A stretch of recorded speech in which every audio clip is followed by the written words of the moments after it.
What do you do when you go to a restaurant? Do you eat or take photos of your food? You may have a friend who won't let you start until they've taken a photo. That friend may even be you, in which case your phone probably holds hundreds or even thousands of delicious still lifes. We've been making still lifes for centuries, although the format used to be a little different. But is there any better way to explain who we are than with what we eat? Religion, pleasure, wealth, or the passage of time, food can represent and help us to understand centuries of culture. So come with us on a delicious gastronomic and artistic journey through history.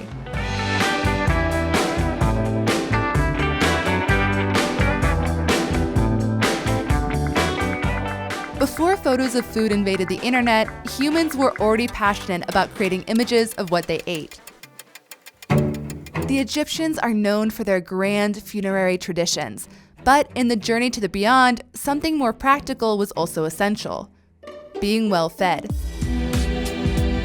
Frescoes of figs, bread, meat, and grapes accompanied the deceased on their journey to the afterlife. In ancient Rome, they had special decorated banquet rooms with walls and floors covered in paintings and mosaics dedicated to food.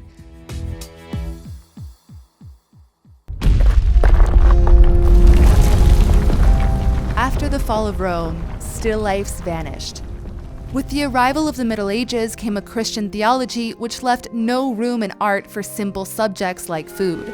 However, food never completely vanished from art, sometimes appearing to help explain something else. Is this just an apple, or is it a symbol of Adam and Eve's sin? Then the Renaissance arrived, a period defined by humanistic thinking and an interest in nature, which began to pave the way for still lifes to become their own genre. However, moral and religious lessons were still present. Notice that behind all that delicious meat is a scene from the Bible. In 1596, Caravaggio painted a basket of fruit, a seemingly simple painting that began a new chapter in art history.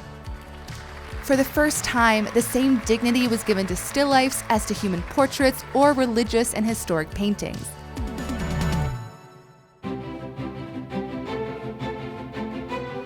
But it was in the 17th century in the Netherlands, where the Catholic Church had lost its influence, when still lifes entered their golden age. In their still lifes, artists like Claire Pieters and Willem Kalf portrayed the power of an empire that had grown rich from international trade and plundered its colonies.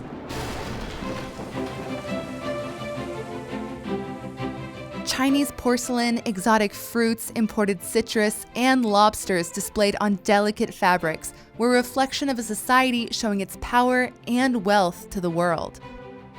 The level of luxury in Flemish and Dutch still lifes was contrasted by Spanish still lifes, which were much more subdued, such as these still lifes of Lent by Juan Sanchez Cotan or the thistles and carrots painted by Zurbarán. Other times, still lifes featured hidden gems that were only visible to those who looked closely. Conch shells alluded to pleasure, while citrons were used as a symbol for Easter. But then, still life suffered a damaging blow.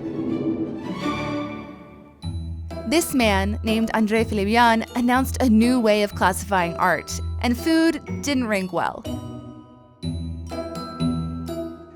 With the rise of academic painting, still lifes became less popular and fewer were produced, but they didn't disappear completely.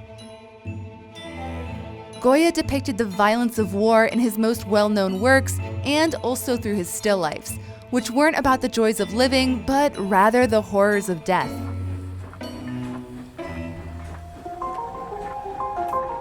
Then, in the 19th century, still lifes were transformed again, captured from a new perspective. In 1822, Joseph Nicephore Niepce took what might be the first still life photograph, a blurred heliograph known as the set table. And in 1846, William Henry Fox Talbot captured an image of a basket of fruit. Does this ring a bell? It's not a coincidence, since in its early years, food photography was inspired by classic Baroque still lifes. But that, like many other things, changed with the arrival of color advertising in the 1930s. Food photography, with its bright colors and overflowing tables, began to be used to make sales. Once again, still lifes became a reflection of social change, turning our focus towards everyday objects. Oysters and lobsters were replaced by cereal boxes and processed foods, and supermarket products became elevated to art, in a consumer society that's only continued to accelerate.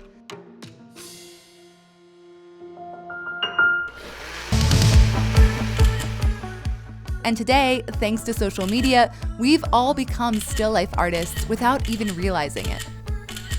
And although our art doesn't decorate palaces like the still lifes created by Baroque artists once did, a photo of food still says much more about us than we might think, making a big statement no matter how big or small the format.